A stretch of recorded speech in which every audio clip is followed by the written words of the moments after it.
بیان تو ہو سکتا ہے، حقیقت کا اس سے کوئی تعلق نہیں، لیکن بیان دینے کی وجہ سے بھی افغانستان اور پاکستان کے درمیان کدورتیں بڑھیں گی، نفرتیں بڑھیں گی، انکمفرٹیبل سچویشن ہوگی، جو کہ بہت سارے دوسرے ملک چاہتے ہوں گے کہ ایسا ہو، اور ہم اتنے زیادہ ایک دوسرے سے جڑے ہوئے ہیں جغرافیائی اعتبار سے کہ ہم ایک دوسرے سے نہ الگ ہو سکتے ہیں اور نہ ایک دوسرے کو ہم کسی صورت بھی چھوڑ سکتے ہیں۔ تو ان حالات میں میرے خیال میں یہ کوئی بہت وائز پالیسی نہیں ہے جو ہم اپنا رہے ہیں۔ ابھی بھی بات چیت کو موقع دینا چاہیے اور معاملات جو ہیں وہ کسی طریقے سے بات چیت کی طرف لا کر ان کے ساتھ یہ ساری چیزیں جو ہے ہینڈل کرنی چاہیے۔ اچھا جی، اگلی خبر جو آپ کے سامنے رکھنی ہے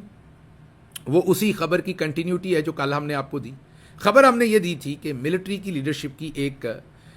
میٹنگ ہوئی جس کے اندر ان کے سامنے ایک سروے رکھا گیا جس میں یہ بتایا گیا کہ جو پاکستان کی پڑھی لکھی مڈل کلاس ہے وہ آپ سے بہت دور جا چکی ہے، ان کو اب آپ سے بہت گلے ہیں، وہ آپ کو کائنڈ آف ڈسون کر چکے ہیں، وہ کائنڈ آف متنفر ہو چکے ہیں، اور انہیں لگتا ہے کہ آپ نے ان پر بہت ظلم کیا ہے اور آپ کی اپروول ریٹنگ آلموسٹ وہاں پر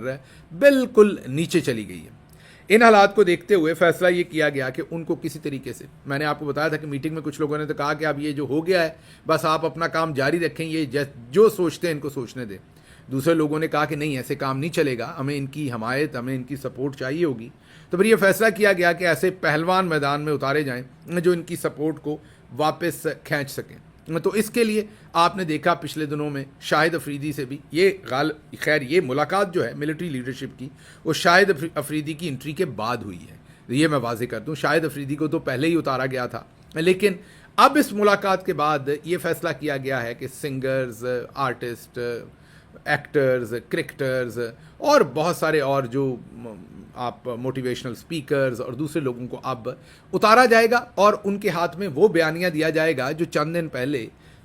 دو دن پہلے D G I S P R نے آپ کو دیا تھا۔ D G I S P R نے اپنی پریس کانفرنس میں کیا کہا تھا؟ انہوں نے یہ کہا تھا کہ آپ یہ ہر وقت پاکستان کے اوپر سوشل میڈیا پہ خبریں کیوں شیئر کرتے ہیں؟ آپ کشمیر اور غزہ پہ کیوں خبریں شیئر نہیں کرتے؟ آپ ساری خبریں صرف ان پر شیئر کریں، مطلب ڈی چوک میں کتنے لوگوں کو قتل کر دیا گیا، شہید کر دیا گیا، یہ نہ بتائیں، صرف یہ بتائیں کہ سری نگر میں کیا ہوا۔ حالانکہ جتنی میری معلومات ہیں سری نگر میں کبھی بھی فوجی عدالتیں نہیں لگیں، جتنی میری معلومات ہے سامنے ہو سکتا لگی ہوں، اگر لگی ہوں تو مجھے ضرور کریکٹ کیجیے گا، آج کے اس ویلاگ کے آخر پر کامنٹ کیجیے گا، کریکٹ کیجیے گا مجھے اگر میں غلط ہوں، لیکن جو سامنے میں نے پڑھا ہے وہ دوسری عدالتوں میں ہی انہیں ٹیررزم کی یا دوسرے انہوں نے قوانین بنائے ہیں، ان میں وہ انہیں پرسیکیوٹ یا پروسیکیوٹ جو بھی آپ نے کہنا ہے وہ کرتے ہیں۔ فوجی عدالتیں انہوں نے اس طریقے سے نہیں لگائیں، اور اسی طرح سے شاید وہاں پر فائٹر پلین بھی کبھی اگر میں غلط نہیں تو استعمال نہیں ہوئے بمباری کے لیے، لیکن ہمارے بہت سارے علاقوں میں جو ناردرن ہمارے ایریاز ہیں فرنٹیئر کے، وہاں پر ہم کرتے رہے ہیں۔ تو اس لیے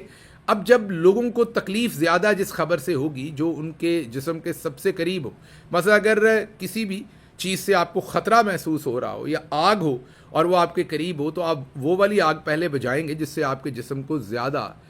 جلن ہو رہی ہو، حرارت آ رہی ہو یا آپ کو زیادہ خطرہ محسوس ہو رہا ہو۔ جو دور والی آگ ہے اس کی طرف آپ شاید بعد میں جائیں گے۔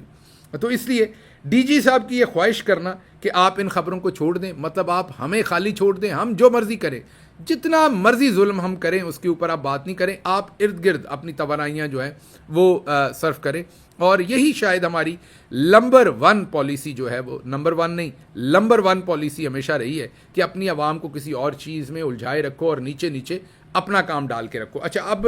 ڈی جی صاحب نے تو یہ کہا، لیکن ڈی جی صاحب کچھ باتیں نہ کہہ سکے جس کے لیے انہوں نے منع منیب کا اب انتخاب کیا ہے اور ان کے تھرو آپ کو وہ پیغامات دلوائے ہیں۔ اب میری سمجھ سے باہر ہے کہ وہ یہ بات خود کیوں نہ کر سکے جو انہوں نے منع منیب سے کہلوائی، اس بات کی طرف تو آتا ہوں، لیکن پہلے بتا دوں کہ قاسم علی شاہ آپ کو پتا ہے کہ پہلے بھی بیچارے ایک دفعہ لانچ کیے گئے تھے، موٹیویشنل سپیکر تھے، اپنا کام دھندا کرتے تھے۔ ایسا چودھری صاحب نے ان کو اس سارے جلتے ہوئے یا ابلتی ہوئی کڑاہی میں ڈالا کہ وہ بھی روسٹ ہو گئے، اور عوام نے ان کو اس طریقے سے روسٹ کیا جو انہوں نے کبھی سمجھا بھی نہیں ہوگا اور سوچا بھی نہیں ہوگا۔ مجھے لگا روسٹ ہونے کے بعد بھی انہیں کئی مہینے سمجھ نہیں آئی کہ ان کے ساتھ یہ کیا ہو گیا۔ اب انہیں پھر لانچ کیا گیا ہے اور انہوں نے بھی D G I S P R والی بات ہی کی ہے اور کہا ہے کہ یہ سوشل میڈیا کے پیچھے ہی وہ بھی پڑے ہیں، جیسے ڈی جی صاحب بھی سوشل میڈیا کو انتشاری ٹولہ اور فلانا کہہ رہے تھے نا، آپ نے ان کی پریس کانفرنس سنی تھی۔ تو یہ جو صاحب ہیں انہوں نے بھی اب دوبارہ سے وہی بات کہی ہے اور کہا یہ کہ میں کسی کے ساتھ بیٹھا ہوا تھا، مطلب خود سے کہانی گھڑی ہے انہوں نے کس کے ساتھ وہ بیٹھے ہوئے تھے، خود سے بس بات سے بات بنانے کے لیے انہوں نے کہانی گھڑی کہ میں نے کسی کو کہا کہ ایسا یوٹیوب چینل سبسکرائب نہیں کرو جو تمہیں نا امیدی دیتا ہو، جو تمہیں پاکستان کے برے حالات بتاتا ہو، تم ایسا یوٹیوب چینل سبسکرائب کرو جو امید کی بات کرتا ہو۔ آپ دوسرے لفظوں میں بھنگ کیوں نہیں پلانا شروع کر دیتے پوری قوم کو؟ بھنگ پی کے نا بندہ تھوڑا خوش ہو جاتا ہے، مطلب وہ لائٹر ہو جاتا ہے۔ ہم گاؤں میں یہی دیکھتے رہے ہیں کہ میلوں ٹھیلوں پر لوگ بھنگ پیتے تھے اور اس کے بعد جھومتے تھے، ناچتے تھے، انہیں کوئی پرواہ نہیں ہوتی تھی، انہیں کوئی دیکھ رہا ہے۔ تو جو قاسم علی شاہ، میں قائم علی شاہ کئی دفعہ کہہ دینے لگتا ہوں، انہیں معذرت ہے لیکن پرسنالٹی خاصی ملتی ہے ماشاءاللہ۔ تو جو قاسم علی شاہ صاحب ہیں، انہوں نے سلیم صافی صاحب ماشاءاللہ جگہ بھی کیا چنی ہے، چودھری صاحب نے، D G I S P R صاحب نے قاسم علی شاہ صاحب کو لانچ کرنے کی، کہ انہوں نے لانچ بھی انہیں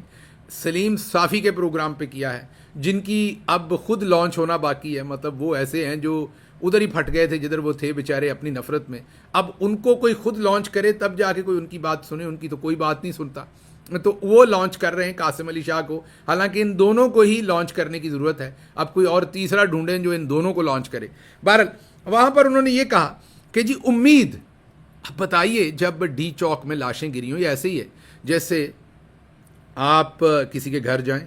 وہاں پر کسی کی والدہ کا تازہ انتقال ہوا ہو اور وہ شخص افسردہ بیٹھا ہو، اور افسردہ بیٹھے ہوئے وہ ماں کے نام پر کوئی غمگین گانا سن رہا ہو، کوئی شاعری سن رہا ہو جو ماں کے لیے غمگین لکھی گئی ہو، اور آپ کہیں کہ نہیں آپ ایسا کریں، آپ اس کو کریں بند، اور آپ مائیکل جیکسن کا یہ والا گانا لگائیں اور اس پر ناچیں، بڑا زبردست ہوگا۔ تو قاسم علی شاہ صاحب، میں آپ کو تو نہیں کہتا، آپ تو بڑے معتبر ہیں، محترم ہیں، لیکن یقین کیجئے وہ جو بندہ کہے گا نا، پنڈ والے چھتر لا لیں گے اور اس کو ماریں گے اتنے کہ گنیں گے نہیں، اس کو کہیں گے یار موقع دیکھو، حالات دیکھو، اور تم کون سی باتیں کرتے ہو۔ تو حضور یہاں امید کی بات آپ کیا لے آئے ہیں؟ یہاں تو لاشیں نہیں مل رہی، لوگوں کو لاشیں دے دیں پوری، تاکہ ان لاشوں کو وہ دفنا لیں، پرسا کر لیں، غم کو پروسیس کر لیں۔ جیسے کل آپ نے راشد شہید کی آپ نے لاش دی ہے، اس سے پہلے ملک ادریس شہید کو دفن کیا، اس سے پہلے 12 لوگوں کو دفن کیا ہے۔ تو اب یہ جو پروسیس ہے، یہ مہربانی کر کے آپ، یہ جو 13-14 لاشیں تو مل گئی ہیں، جو باقی رہتی لاشیں ہیں جو کہ ان سے کہیں زیادہ تعداد میں ہیں، وہ آپ دے دیجیے، تاکہ لوگ اپنے غم کو پروسیس کر لیں، اور پھر جب وہ غم کے اس فیز میں سے نکل آئیں گے تو وہ امید کی طرف بھی چل پڑیں گے۔ تو آپ بالکل درمیان میں امید نہ بیچیں، بالکل اسی طرح سے جیسے جتنے بھی لوگوں کے پیارے مسنگ ہیں یا شہید ہو گئے ہیں اور وہ ایف آئی آر کروانا چاہتے تھے، ہمارے پاس اطلاعات ابھی ہیں اور ہم کام کر رہے ہیں، کوشش کریں گے وہ نام سامنے لے کے آئیں۔ ان میں سے میجورٹی کے لواحقین کو انٹیلیجنس ایجنسیز نے اغوا کیا، انہیں ڈرایا دھمکایا اور آخر پر انہیں پیسے دے کر چپ کروا دیا اور انہیں کہا کہ آپ نے ایف آئی آر نہیں کروانی۔ یہ لاشیں دبانے کا طریقہ ہے۔ اور دوسری طرف قاسم علی شاہ جو ہیں وہ کہہ رہے ہیں امید بیچیں، امید والی بات کریں۔ آگے چلتا ہوں، یہ امید بیچتے کیسے ہیں یہ بھی بتاتا ہوں۔ اب یہ جو لاشیں دبائی گئی ہیں پیسے دے کر، مثلاً انیس ستی کے جو والد ہیں، ان کو بھی ان کے گھر والوں کو بھی ہمارے پاس اطلاعات ہیں۔ ظاہر ہے اس کو ڈینائی ہو سکتا ہے، میں پہلے ہی آپ کو بتا رہا ہوں کہ خوف کا عالم ایسا ہے کہ شاید کسی سے بھی اس کو ڈینائی کروا دیا جائے، لیکن اس کے باوجود میں آپ کو بتا رہا ہوں کیونکہ مجھے بڑے باوثوق ذرائع سے پتہ چلا ہے کہ 2.5 کروڑ روپے تک آفر کیا گیا کہ آپ ایف آئی آر نہ کریں اور اس کیس کو فالو نہ کریں، جس کو انیس ستی کے والد نے ریفیوز کر دیا اور انہوں نے کہا کہ میرا جوان بیٹا ہے، میں قیمت وصول نہیں کروں گا۔ ہم عمران خان کے لیے نظریے پہ کھڑے ہوئے تھے اور ہم یہ ایف آئی آر ضرور کروائیں گے۔ اس کے بعد پھر آپ کو پتا ہے کہ ان کے بیٹے کو دوسرے کو اور ان کے ایک بھتیجے کو اغوا کر لیا گیا اور ان سے زبردستی عدالت میں جا کے بیان دلوائے گئے۔ تو ایک تو یہ کام ہو رہا ہے، لیکن قاسم علی شاہ صاحب کہہ رہے ہیں امید بیچے۔ اچھا امید کی بھی بتاتا ہوں، انہوں نے چوز کس کو کیا؟ سلیم صافی صاحب کو، ان کے چینل پر، ان کے جا کر پروگرام پر امید بیچ رہے ہیں۔ یہ وہی سلیم صافی ہیں جو یاد کریں آپ کو وہ جو گراف کی گھڑی تھی، وہ جو کہتے تھے کہ عمران خان صاحب نے بیچ دی، اس میں کیونکہ خانہ کعبہ کی پکچر تھی، شبیہ تھی، تو اس کو چوم رہے تھے، آنکھوں سے لگا رہے تھے۔ آپ کو یاد ہوگا سلیم صافی صاحب نے یہ کیا تھا۔ اب ہم آپ کے سامنے رکھتے ہیں کہ جو گراف کے اونر ہیں وہ 1938 میں جوئش فیملی میں پیدا ہوئے، پیدا وہ لندن میں ہوئے لیکن جوئش فیملی تھی، اور پھر انہوں نے جیولری کا جو کاروبار تھا وہ بھی انہوں نے پہلے جوئش جولر کے پاس ہی سیکھا، ظاہر ہے جو ان کی برادری میں سے ان کے قریب لوگ ہوں گے، اور اس کے بعد انہوں نے 1960 میں یہ جیولری کا کام جو ہے وہ شروع کیا، اور اس کے بعد گھڑیاں اور یہ سب کچھ ہوا. تو یہ جو گھڑی یہ چوم رہے تھے عمران خان کو، تو یہ جوئش لابی کا بہت زیادہ تانا دیتے ہیں آئے دن. تو یہ جو گھڑی چوم رہے تھے آنکھوں کے ساتھ لگا کے، وہ ایک جوئش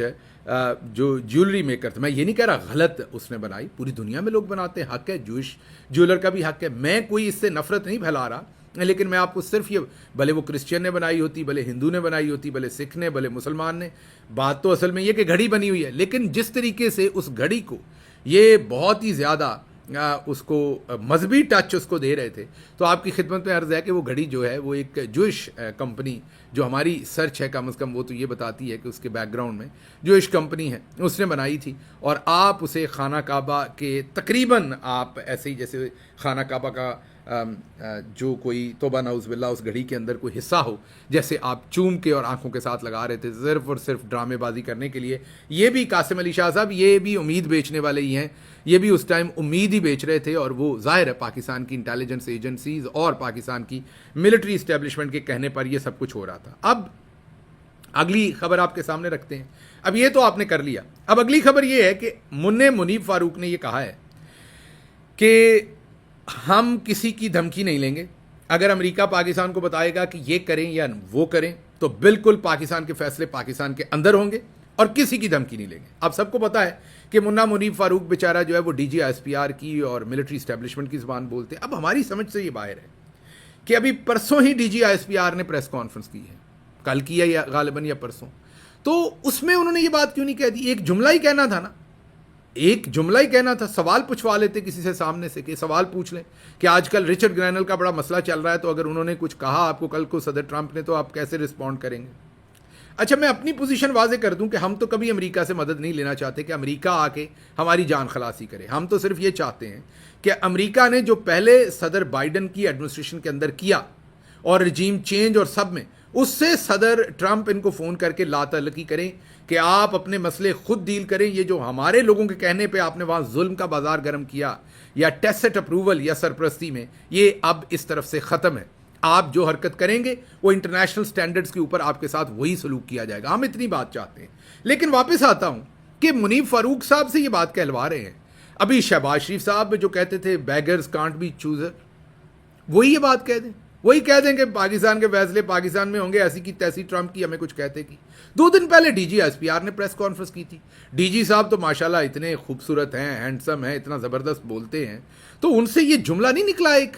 سوال پوچھوا لیتے. اب اس کے لیے بیچارے منیب فاروق کو استعمال کیا گیا ہے، اس کو اتارا گیا ہے. اب دوسری طرف وزیر دفاع کہتا تھا وینٹیلیٹر ہے امریکہ ہمارا. آپ بتائیں وینٹیلیٹر اتر گیا، تو ہم تو کبھی نہیں کہتے وینٹیلیٹر ہے. ہم تو کہتے ہیں کہ پاکستان جو ہے اگر اپنے خرچے کم کرے، یہ چوری چکاری بند کرے، تو امریکہ سے ایک عزت دار رسپیکٹفل ریلیشن شپ رکھنے چاہیے، لیکن بیگر بننے کی ضرورت نہیں ہے. لیکن اس کے لیے آپ چوروں کی چوریاں روکنی پڑیں گی سب سے پہلے. لیکن آپ کہتے ہیں وینٹیلیٹر ہے، اتار دیا تو مارے گئے. تو اب کیا ہوگا؟ اور دوسری بات یہ ہے کہ اگلی خبر آئی ہے، وہ بھی منیب فاروق سے ہی دلوا دینی تھی آپ نے، جس کو استعمال کیا خود نہیں دی، کہ پاکستان کنو پروڈیوس کرنے میں 9ویں نمبر پر تھا عمران خان کی حکومت میں، 9 نمبر میں. اور اب یہ خبر آئی ہے کہ اب 20ویں نمبر پہ چلا گیا دنیا میں. کنو کی پروڈکشن میں ہم 9 نمبر پہ تھے، اور اب ہم 20 نمبر پہ چلے گئے. دوسری طرف جو ملک پوری دنیا کے اندر خطرناک security and law and order کی سچویشن ہے، جہاں سیکیورٹی کے خطرات ہیں، ان میں ہم 142 کنٹریز کی رینکنگ میں ہم 140 نمبر پہ چلے گئے. مطلب نیچے سے خطرناک ترین ملکوں کے اندر ہم 3 نمبر پر ہیں. ہم سے اوپر صرف 2 ملک ہیں، اور مجھے لگتا ہے جتنی ہم کوششیں کر رہے ہیں ہم جلد ہی نمبر 1 ہو جائیں گے. اور خدا نہ کرے کہ ایسا ہو، لیکن ہماری کوششیں اسی سمت ہیں کہ ہم 142 پر ہی جائیں، بلکہ شاید ہمارے لیے وہ رینکنگ ہی کوئی اور کر دیں جس سمت ہم. تو کنو میں بھی ہم نے بہت، اب میں یہ سوچ رہا تھا کہ یہ سیکیورٹی کی رینکنگ اتنی نیچے کیوں چلے گی. پھر مجھے میرے ایک دوست نے کہا کہ کیونکہ اب کل پرسوں ہی D G S P R صاحب نے بتایا کہ اتنے ایکڑ جو ہے وہ ہم نے بنجر زمین آباد کر دی ہے ملٹری نے. تو جو لوگ گاؤں کے ان کو پتہ ہے کہ جو زمین آباد کرنی نا بڑی مشکل ہوتی ہے، اس میں ہل چلانا پڑتا ہے، مٹی ادھر سے ادھر کرنی پڑتی ہے، مٹی کھودنی پڑتی ہے، اس کے اندر پانی لگانا پڑتا ہے، اور پانی جو ہے وہ یہ نہیں ہوتا دوپہر کو لگانا ہے، پانی عمومی طور پر صبح صبح لگایا جاتا ہے، اس کا اثر زیادہ ہوتا ہے، اور پھر گاؤں میں جو نہری نظام ہے جہاں پر وہاں تو جس ٹائم آپ کی باری ہو اسی ٹائم لگانا ہے۔ تو میں سوچ رہا تھا کہ ہمارے بہت سارے، کیونکہ اب ملٹری کر رہی ہے یہ کام، تو ہمارے بہت سارے میجرز کرنلز بہت سارے جو ہیں ان کو تو اس کام پہ لگا دیا ہوگا کہ آپ دیکھیں پانی ٹھیک لگا ہے کہ نہیں، آپ کھیتی باڑی ٹھیک ہو رہی ہے کہ نہیں۔ یہ بنجر زمین ایسے کوئی ایسے چٹکی بجانے سے تو نہیں ہو گئی نا، محنت کرنی پڑی ہوگی اس کے اوپر، افراد جو لوگوں کو لگایا ہوگا، مین پاور لگی ہوگی۔ تو کہیں یہ ہم جو 140th نمبر پہ چلے گئے ہیں دنیا میں، 142 کنٹریز میں سے 140ویں نمبر پر چلے گئے ہیں، نیچے چلے گئے سیکیورٹی میں، اس کی وجہ یہ تو نہیں کہ ہماری تمام توجہ جو ہے وہ اس طرف آ گئی کہ ہم نے زمینیں آباد کرنی ہے اور پانی لگانے ہیں اور جو ہے وہ گوڈی کرنی ہے اور ہم نے کھیتی باڑی کرنی ہے۔ تو یہ بھی ذرا تھوڑی سی مہربانی کر کے، میرا مشورہ تو یہ ہے سر کہ آپ یہ پانی شانی لگانا سارے کام کسانوں پہ چھوڑیں، وہ بہت اچھا کر لیتے ہیں یہ کام۔ اب واپس سیکیورٹی پہ آئیں اور پاکستان کا جو نمبر 140th پہ ہے نا، اس کو وہاں سے نکالیں اور پاکستان کو محفوظ ملک کی طرف ہم لے کے آئیں۔ دوسرا یہ پھر میں جب یہ دیکھتا ہوں پھر اور پریشانی بن جاتی ہے۔ میں کہتا ہوں کہ چلیں سیکیورٹی کو تو اگر ہم نے تھوڑا بہت اگر اگنور کر دیا اور کھیتی باڑی پہ آگے، ادھر کھیتی باڑی میں ہم کنوں میں 9th نمبر پہ تھے، 20th نمبر پہ چلے گئے، تو ادھر بھی ہم نمبر 1 ہی پرفارمنس دے رہے ہیں۔ یہ مطلب ادھر کیا ہوا، مطلب جس کام میں ہم ہاتھ ڈالتے ہیں اس کی تباہی نکال دیتے ہیں، مطلب اب ہم اپنے منہ سے کہہ رہے ہیں کہ ہم کھیتی باڑی میں گئے ہیں، تو ادھر 9th نمبر سے 20th نمبر پہ چلے گئے۔ سیکیورٹی میں ہم پہلے ہی 142 کنٹریز میں 140ویں نمبر پہ ہیں، تو سر پھر چوز کر لیتے ہیں ایک، یا پھر ایسا ہے کہ جدھر بھی ہم نے جانا ہے یہی کام کرنا ہے، تو ڈی جی صاحب پھر چوز کر لیں ایک۔ تو یہ ٹرمپ والی بات بھی آپ کسی ٹائم خود ہی کر دیں مہربانی کر کے، منیب فاروق سے یہ بوجھ نہ اٹھوائیں، اس کے وزن سے زیادہ کام ہے۔ دوسرا ذرا یہ بھی دیکھ لیں۔ اچھا پھر اگلی بات یہ بھی تھی کہ ہمیں وزیر دفاع نے ایک بیان دیا جب چائنیز کو قتل کیا گیا، آپ کو یاد ہوگا ان پہ دہشت گردی کا حملہ کراچی میں کیا، تو کسی اور نے نہیں یہ بتایا، یہ میں نہیں کہہ رہا کسی اور نے بتایا، کسی لچے لفنگے کی بات نہیں ہے یہ وزیر دفاع نے اس ٹائم سٹیٹمنٹ دی کہ وہ چمن سے داخل ہوا ایک بارودی ٹرک بہت بڑا بارود لے کے، اور وہ بشام تک گیا اور پورے ملک کے اندر وہ 10 دن تک پھرتا رہا، اور پھر اس نے اپنی مرضی سے جا کے چائنیز کے اوپر حملہ کر دیا کراچی میں۔ تو سر پھر یہ تھوڑی توجہ ہمیں کنوں سے، ایگریکلچر سے، باقی چیزوں سے ہٹا کے اس طرف 10 دن تک وہ پھرتا رہا، اور وزیر دفاع بتاتے ہیں، تو پھر یہ کسی کا فیلئر تو ہے نا۔ اب اگر فیلئر ہوا ہے تو اس کو کچھ سزا دینی چاہیے، قوم کو بتانا چاہیے بھئی اس کا کام تھا، یہ چمن سے یہ چیز نکلی ہے۔ کیونکہ اب بارڈر پہ، یہ میں نہیں پھر کہہ رہا، وزیر دفاع کہہ رہے ہیں کہ بارڈر پہ جو ہے وہ وہاں پر بہت ساری چیزیں اسمگل بھی ہوتی ہیں، الیکٹرانکس بھی، تیل بھی، گندم بھی، چینی بھی، سمجھ رہے نا۔ تو یہ سب بھی بارڈر کا بھی ظاہر ہے۔ پچھلے دن عمر ایوب صاحب نے بھی کہا کہ وہاں کو پٹواری تو نہیں بیٹھتا، وہاں تو آپ ہی بیٹھتے ہیں۔ تو پھر یہ بھی بتا دیجئے کہ بارڈر کے اوپر میرا مطلب ہے کس نے روکنا ہے وہ سارا کام۔ تو آپ، میرا مشورہ یہ کہ پانی آپ نہ باندھیں، پانی باندھنا کہتے ہیں پانی لگانے کو نا، تو پانی باندھنے کی ذمہ داری کسان پہ رہنے دیں۔ آپ ذرا ادھر توجہ کریں، یہ جو 10 دن بارودی مواد لے کر لوگ پاکستان کے اندر پھرتے رہتے ہیں اور پھر بم پھاڑ دیتے ہیں اپنی مرضی کی جگہ پر۔ اور دوسرا یہ جو ہم 9ویں نمبر سے ہم چلے گئے ہیں آل دا وے نیچے، تو یہ ذرا تھوڑی سی توجہ اگر اس طرف ہو جائے تو آپ کی بڑی مہربانی ہوگی، اس سے پاکستان محفوظ ہوگا۔ پاکستان کے اندر جب معاملات محفوظ ہوں گے تو پھر ہی انویسٹمنٹ آئے گی، پھر ہی پاکستان کا یہ سب کچھ بہتر ہوگا۔ باقی یہ آئی واش ہے، آپ ایسے ہی خواہ مخواہ جو ہے وہ کہہ رہے ہیں کہ ہم نے یہ کر دیا، ہم نے وہ کر دیا، اس میں سے کچھ نہیں حاصل ہو سکنا۔ مجھے اجازت دیجیے، اللہ آپ کا حامی و ناصر ہو۔ پاکستان زندہ باد۔